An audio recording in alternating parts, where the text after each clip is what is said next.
DPI Tamil News. Sanjeev வீர ஆஞ்சநேயர் திருக்கோயில் ஆடி 18ஆம் நாள் திருவிழா வெகு விமர்சையாக கொண்டாடப்பட்டது. தருமபுரி மாவட்டம் மிட்டா நூலள்ளி மட்டிக்கான் தோப்பில் அமைந்துள்ள ஸ்ரீ மகா கணபதி ஸ்ரீ வீர மணிகட்டி ஆஞ்சநேயர் சஞ்சீவ் வீர ஆஞ்சநேயர் திருக்கோயிலில் ஆடி 18ஆம் நாள் திருவிழா வெகு விமர்சையாக கொண்டாடப்பட்டது. இவ்விழாவானது கொடியேற்றத்துடன் தொடங்கிய ஆடி 18 அன்று வனத்திலிருந்து பூக்கரகம், பால்குடம், அபிஷேக பொருட்கள் எடுத்துக்கொண்டு ஊர்வலமாக ஆஞ்சநேயர் கோயிலை வந்து அடைந்தனர். ஊர் பொதுமக்கள் இந்த கோவில் திருவிழாவை ஆண்டுதோறும் சிறப்பாக கொண்டாடி வருகின்றனர். இதைத் தொடர்ந்து இந்த ஆண்டும் சிறப்பாக கொண்டாடினர்.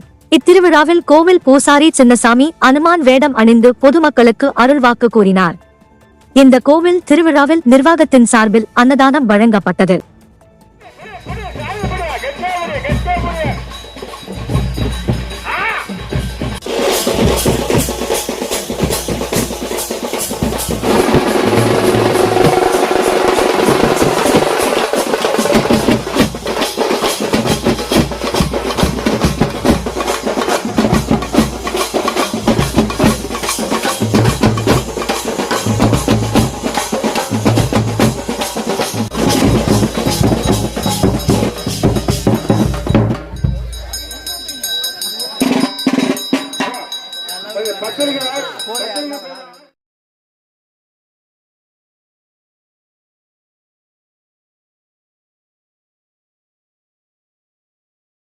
குறுஞ்செய்திகள் உடனுக்குடன் தெரிந்து கொள்ள DPI தமிழ் நியூஸ் சேனலை சப்ஸ்கிரைப் செய்து இணைந்திருங்கள்.